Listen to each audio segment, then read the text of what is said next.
The crystal formation above Zara's head groaned like a dying animal. She pressed herself against the tunnel wall and held her breath. After 7 years in these mines, she knew the sounds that meant death was coming. The blue glow from her skin had faded to almost nothing, but it was still enough to see the tiny cracks spreading through the rock above her. 3 seconds. That was all she had. Zara threw herself backward as a chunk of crystal the size of a transport ship crashed down where she had been standing. The impact shook the entire tunnel and dust filled the air like fog. Behind her, she heard the other prisoners screaming and running. Back to work. The draconian guard's voice cut through the chaos like a blade. His reptilian face showed no concern for the near-death experience. The quota must be met. Zara picked up her mining tool and walked to another section of the wall. Her hands shook, but she forced them to be steady. Showing fear would only bring punishment. She had learned that lesson many times over the years. The mines of Kepler 442b stretched deep into the planet's core. Thousands of prisoners from dozens of different worlds worked here, digging out the rare crystals that powered draconian ships. Most died within 2 years. Disease, cave-ins, exhaustion, or simply giving up hope claimed them all. Zara was different. She was Lumari, and her people could sense the stress patterns in crystal formations. This ability had kept her alive when others died. The guards had noticed her talent early on. Instead of easier work, they gave her harder quotas and more dangerous sections to clear. She remembered her homeworld sometimes, usually in the brief moments before sleep claimed her on the hard stone floor of the sleeping chambers. Lumara had been beautiful, with singing crystals that grew in perfect harmony and cities that floated among the clouds. Her people had been artists and musicians, creating beauty from the natural crystal formations that covered their world. The Draconians had come 7 years ago with their massive warships and energy weapons. The peaceful Lumari had no chance. Those who survived the attack were sold as slaves across the galaxy. Zara had been 16 then, barely old enough to understand what was happening to her. Now she was 23 and felt ancient. The morning shift ended when the lights dimmed to signal rest period. Zara joined the line of exhausted prisoners shuffling toward the eating area. The food was thin soup and hard bread that tasted like cardboard. She ate it anyway because staying alive meant eating whatever they gave her. Move faster. A guard shoved a prisoner in front of her. The man stumbled and fell. He was older, with gray hair and strange pink skin that Zara had never seen before. He tried to get up, but his legs gave out. The guard raised his shock stick. Zara knew what would happen next. She had seen it 1,000 times. The prisoner would be beaten, maybe killed, and no one would help because helping others usually meant dying yourself. But something strange happened. Another prisoner stepped forward and caught the falling man's arm. This new person was tall and strong with the same pink skin as the older man. He helped the fallen prisoner to his feet and faced the guard without fear. "He's sick," the stranger said in a calm voice.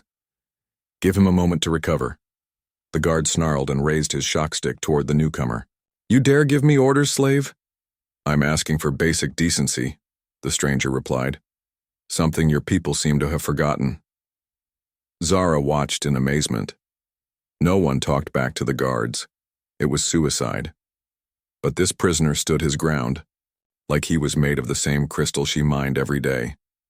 The guard's shock stick crackled with energy. But before he could strike, another guard called out from across the room.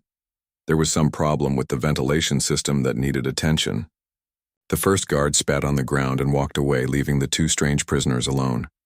The stranger helped the older man to a seat and then looked around the room. His eyes met Zara's for just a moment.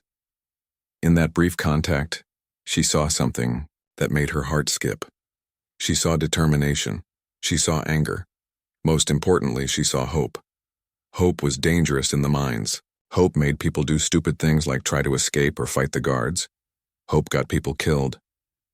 Zara had buried her hope years ago and told herself it was better that way. But looking at this newcomer, she felt a tiny spark of something she thought was dead forever. Later that night, as prisoners settled down for sleep on their stone beds, Zara heard quiet voices. The older man was talking to the younger one. "Thank you, Jake," the older man whispered. "I thought I was done for." "Nobody gets left behind, Bill," Jake replied. "That's not how humans do things." Humans. Zara had heard stories about this race. The Draconians had recently encountered them and found them harder to break than most. Species. Rumors spread through the prison network about humans who refused to give up even when facing impossible odds. "How long do you think we'll last here?" Bill asked. Jake was quiet for a long moment. When he spoke, his voice carried that same strange confidence Zara had seen in his eyes. "Long enough to find a way out." Zara almost gasped out loud.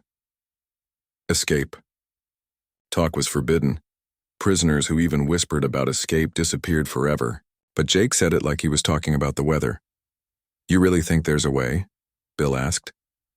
"There's always a way," Jake said. "We just have to find it." Zara lay in the darkness and listened to Jake's steady breathing. She tried to convince herself that he was just another prisoner who would break eventually. The mines broke everyone. But something deep inside her, something she thought was dead, began to stir. Maybe, just maybe, hope wasn't as dangerous as she thought. Maybe it was the only thing that could save them all. The crystal formations above them settled with small pops and cracks, the sound of a world under pressure. Tomorrow would bring another day of backbreaking work, cruel guards, and the constant threat of death. But for the first time in 7 years, Zara fell asleep thinking about something other than survival. She fell asleep thinking about freedom. 3 weeks had passed since Jake Collins arrived in Block 7, and everything had changed. Zara watched him work from across the tunnel and still could not believe what she was seeing. The human treated every prisoner like they mattered. He shared his food with the weak ones, helped carry heavy loads, and somehow made the guards nervous. Today, Jake was teaching a group of younger prisoners how to brace unstable tunnel walls. He used simple words and showed them with his hands how to spot dangerous cracks. Most prisoners kept their survival knowledge to themselves, but Jake gave his away freely. "You see this pattern here?" Jake pointed to a stress fracture in the crystal wall. "That means the whole section could come down. Always work from the sides, never directly under it." A young Aquarian prisoner named Finn nodded eagerly. His blue gills fluttered with excitement. "But what if the guards make us work there anyway?" Jake's expression grew serious. "Then you work together. One person watches the ceiling while the other digs. Take turns. Look out for each other." Zara had never heard anyone talk about cooperation before. In the mines, it was every prisoner for themselves. But Jake made it sound natural, like breathing. The work shift ended, and the prisoners trudged toward the eating area. Zara felt dizzy and weak. She had been pushing herself too hard, trying to meet the increased quotas the guards had given her after her latest crystal sense had saved a dozen workers from a cave-in. The tunnel seemed to spin around her. Her legs felt like water. She took one more step and then everything went black. When she woke up, she was lying on Jake's sleeping mat instead of the hard stone floor. Someone had given her extra water and a piece of bread. She tried to sit up, but Jake gently pushed her back down. "Easy there," he said softly. "You collapsed during the meal line. Been out for about an hour?" Zara looked around nervously. "The guards will punish you for helping me." Jake shrugged. "Let them try." "You do not understand," Zara whispered urgently.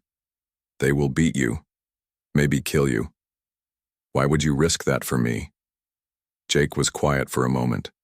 He looked at her with those strange human eyes that held so much determination. "Where I come from, we have a saying. We never leave a man behind. That includes women, and it includes people who aren't human." Zara felt something crack inside her chest, not breaking, but opening. "Your people really think like that?" "The good ones do," Jake said. "My unit back on Earth, we were like family. When the Draconians hit our base, we fought until we ran out of ammunition. Then we fought with rocks and bare hands. They had to knock us unconscious to capture us." "But you lost," Zara said. Jake smiled, and it was not a happy expression. "We lost that battle, but humans don't stay down. Back home, the resistance is probably planning to hit them again, and again, and again, until either we win or there are no humans left to fight. Zara had never heard anyone talk about their people with such fierce pride. Her own people had surrendered quickly when the Draconians came. They had been artists and dreamers, not fighters. "Tell me about Earth," she said quietly. Jake's expression softened. "It's beautiful. We have these huge bodies of water called oceans that stretch to the horizon. The water is blue and green and always moving. There are creatures that live in it, some as big as buildings." "What kind of creatures?" "Whales," Jake said. "Gentle giants that sing to each other across thousands of miles, and dolphins that play just for the fun of it. They jump out of the water and spin in the air." Zara tried to imagine such a world. On Lumara they had floating cities and crystal gardens, but nothing that sounded as wild and alive as Jake's Earth. "The sky changes color every day," Jake continued. "Sometimes blue, sometimes gray with white clouds. At sunset it turns red and orange and purple all at once. And at night, you can see thousands of stars. The guards will be coming soon," Zara said reluctantly. "You should return to your own sleeping area." Jake nodded but did not move immediately. "Zara, I want to ask you something. You have been here longer than anyone else in Block 7. You know this place better than the guards do. How well do you know the upper tunnels?" Zara's blood went cold. "Why do you ask such a thing?" "Because I think there might be a way out through the old mining sections, the abandoned areas where they stopped digging because the crystal formations were too unstable." "Those tunnels will kill you," Zara said quickly. "The ceiling collapses if you look at it wrong. No one goes up there." "Which is exactly why it might work," Jake said. "The guards never patrol those areas because they think no one could survive up there." Zara stared at him in horror. "You are talking about escape. I am talking about freedom," Jake corrected. "It is the same thing and it is impossible. Do you know what happens to prisoners who try to escape? They are tortured for days before they die. Their screams echo through the tunnels as a warning to the rest of us." Jake was quiet for a long moment. When he spoke, his voice was gentle but firm. "Zara, do you want to die in these tunnels?" The question hit her like a physical blow. "What I want does not matter." "It matters to me," Jake said, "and it should matter to you." "Why do you care what happens to me? You barely know me." Jake smiled again, and this time it was warm and genuine. "Because you saved 30 people last week when you warned them about that crystal formation. Because you share your water with the sick prisoners when you think no one is looking. Because you have been strong enough to survive 7 years in this hell, and that tells me you are worth saving." Zara felt tears starting to form in her eyes. She had not cried in years. "Even if the upper tunnels are possible, which they are not, the guards would hunt us down within hours."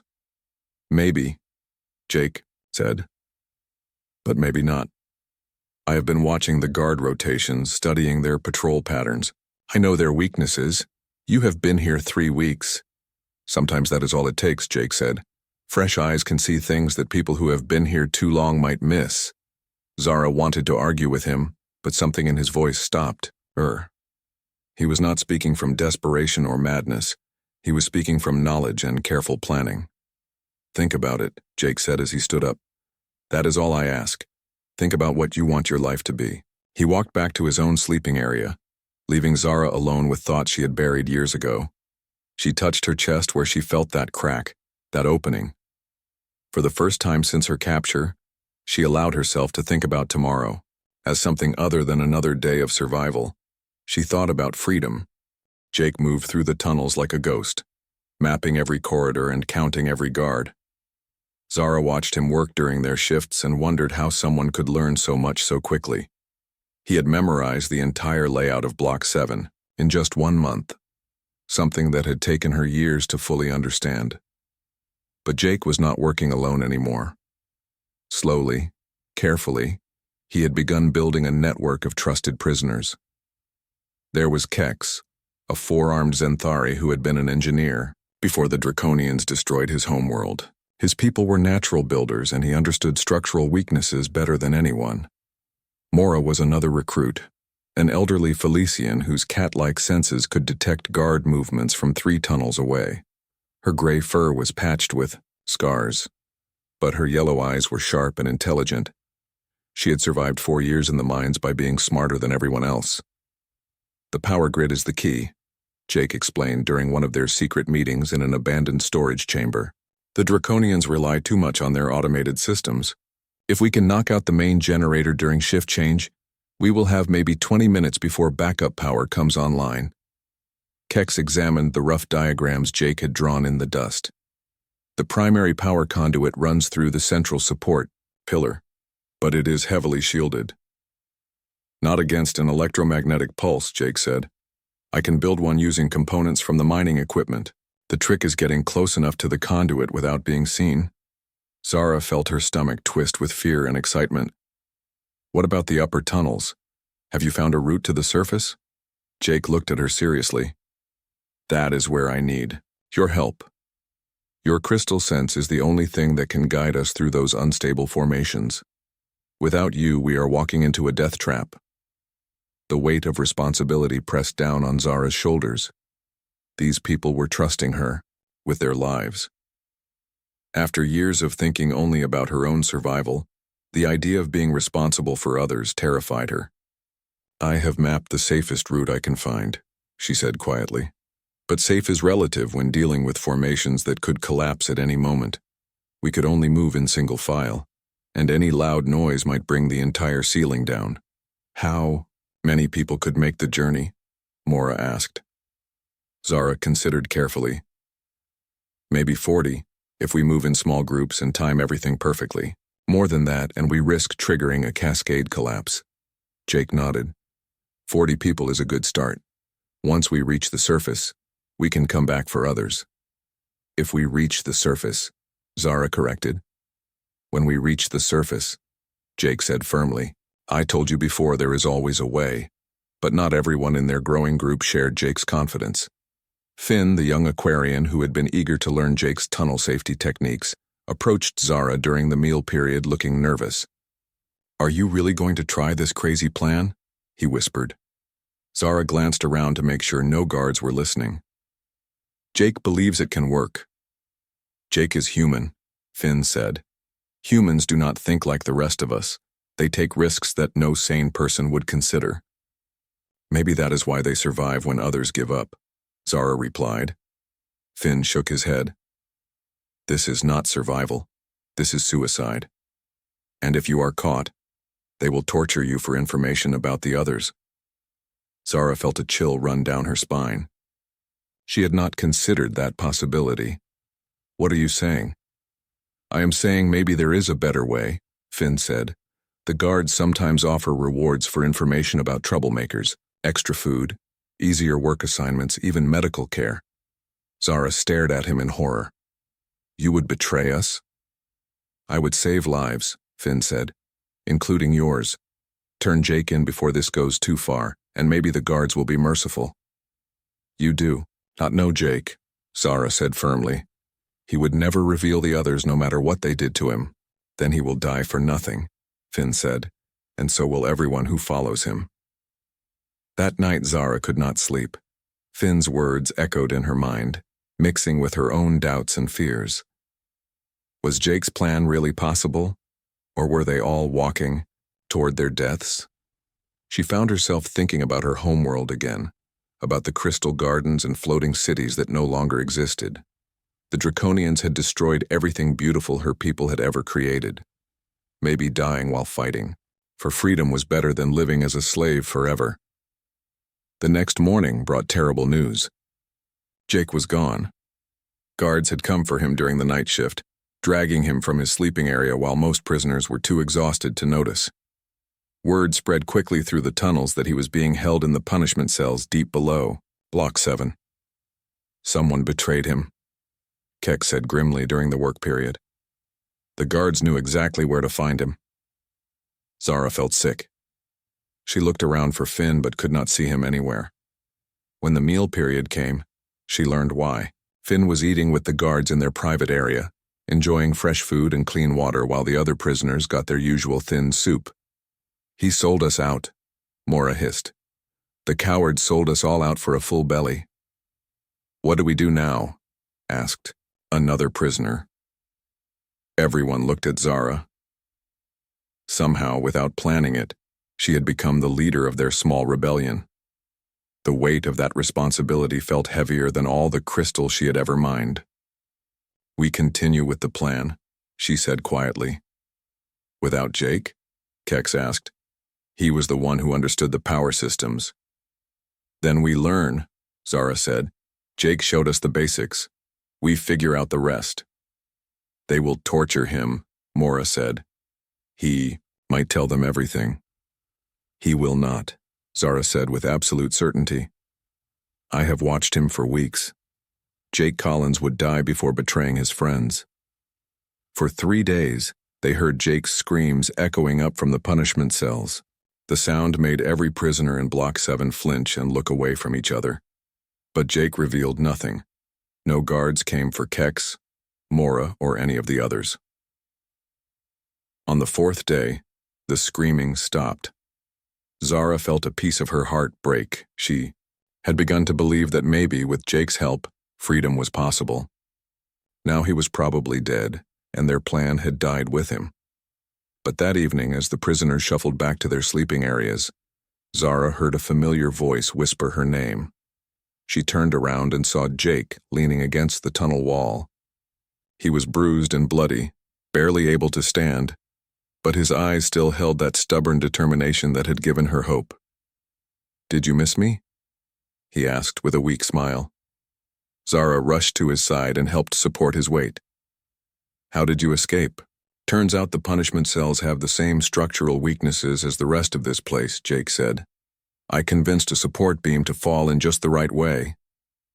"You brought down part of the prison?" "Just a small part," Jake said. "And I made sure no prisoners were in danger. The guards think it was a natural collapse." Zara stared at him in amazement.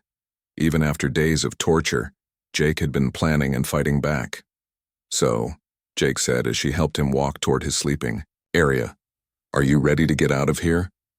The escape began at dawn during the guard shift change, just as Jake had planned. Zara crouched in the abandoned storage chamber with 37 other prisoners, listening to the faint sounds of movement above them. Her hands shook as she held the crude map she had drawn of the upper tunnel system. Jake finished connecting the last wires on his electromagnetic pulse device. The machine was built from mining equipment parts and looked like it might fall apart at any moment, but he seemed confident it would work. "Remember the timing," he whispered to the group. "Kex hits the power conduit exactly 60 seconds after I trigger the pulse. That will give us maximum darkness time." Kex nodded, his forearms already gripping the tools he would need to disable the backup systems. "The primary generators should be down for at least 15 minutes. "More than enough time to reach the upper levels," Jake said. "Once we are in the unstable tunnels, the guards will not follow us." Mora's ears twitched as she listened for approaching footsteps. "Guard patrol just passed overhead. Next one will not come for 12 minutes. "Perfect," Jake said. He looked at each prisoner in turn, meeting their eyes. "This is it, people. Today we take back our freedom." Zara felt her heart hammering against her ribs. 7 years of slavery were about to end one way or another. Either they would reach the surface as free beings, or they would die trying. Both options seemed better than spending another day in the mines. Jake pressed a button on his device. Nothing seemed to happen for a moment, then all the lights went out.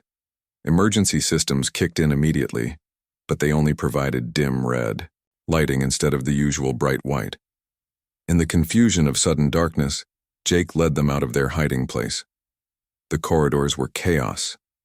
Guards shouted orders to each other while prisoners stumbled around in the weak emergency lighting. Jake moved through it all like he had planned every step, guiding the group toward the maintenance shaft that would take them to the upper levels. Zara climbed behind him, using her natural ability to sense the crystal formations around them. Even in the darkness, she could feel the stress patterns in the rock. The walls groaned under the weight of thousands of tons of stone, but they held. "Through here," she whispered, leading them into a narrow tunnel that angled sharply upward.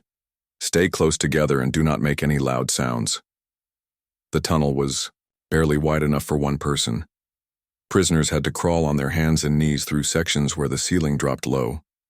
Behind them, They could hear guards organizing search teams, but the sounds grew fainter as they climbed higher. Zara's crystal sense guided them around the most dangerous formations. She could feel hairline cracks in the ceiling that would collapse at the slightest vibration, and massive crystal growths that could slice through flesh like knives. This was why the guards never came up here. One wrong step could kill everyone in the tunnel. Left at the next junction, she whispered. The right path leads to a dead end where the ceiling came down last year. They had been climbing for over an hour when they heard the sound they had all been dreading. Footsteps echoing up from below and the harsh voices of draconian guards. They found our trail, Jake said grimly. We need to move faster. If we move too fast, we will trigger a collapse, Zara warned. If we move too slow, they will catch us, Jake replied. Behind them, the footsteps were getting closer. The guards had brought portable lights that sent harsh beams cutting through the darkness. Zara could hear them arguing about whether it was safe to continue the pursuit. Major tunnel collapse risk ahead, one guard said. We should wait for the engineering team. The prisoners went this way, another guard replied. If they can survive it, so can we. Jake turned to face the group. We need to split up. I will take 5 volunteers and hold them off while the rest of you continue to the surface. No, Zara said immediately. We stay together. Zara, listen to me, Jake said urgently. Getting everyone to safety is more important than my life. Not to me, she said, surprising herself with the force of her words. Jake stared at her for a moment, then smiled. You have changed since I met you. You showed me how to hope again, Zara said. I will not abandon that hope now. But the decision was taken out of their hands. The tunnel behind them filled with the sound of grinding stone and crashing rock. Jake had triggered a small controlled collapse, sealing off the passage and trapping himself on the other side with, The guards, Jake! Zara screamed, but her voice was lost in the noise of falling stone. When the dust settled, there was only silence from below. Zara wanted to dig through the rubble with her bare hands, but Mora pulled her away. He made his choice. The elderly Felician said gently, Do not let his sacrifice be meaningless. With tears streaming down her face, Zara led the remaining prisoners upward, through increasingly unstable tunnels. Her crystal sense was the only thing that kept them alive as they navigated around formations that could collapse at any moment. Hours passed like days. Several times they had to backtrack when Zara sensed that a tunnel was too dangerous to cross. But slowly, steadily, they climbed toward the surface. The first hint that they were close came when Zara felt a change in the air pressure. Then she smelled something she had almost forgotten existed. Fresh air, untainted by the recycled atmosphere of the mines.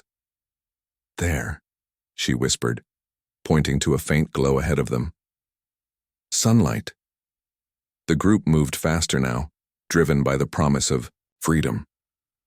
The tunnel opened into a natural crystal cave that sparkled with reflected light from an opening high above. They had reached the surface of Kepler 442b as Zara crawled out of the cave mouth and stood under an alien sky for the first time in 7 years. The planet had 3 suns, and their combined light made the crystal forests around them glow like jewels. It was beautiful and terrible and absolutely free. But as she looked out over the vast crystal wilderness, Zara felt her heart breaking. Jake was not there to see it. The human who had taught her to hope again was trapped somewhere below, probably dead. We made it, Bill said in wonder. The older human who Jake had saved on his first day was crying as he looked up at the 3 suns.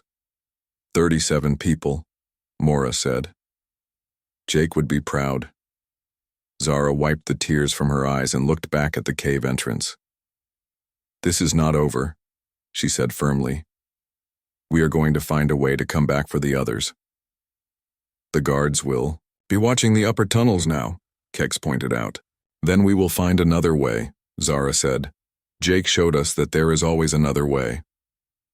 As the escaped prisoners made their way into the crystal forest, searching for shelter and water, Zara made herself a promise. She would honor Jake's sacrifice by never giving up hope. She would find a way to free every prisoner in those mines. The fight for freedom had only just begun.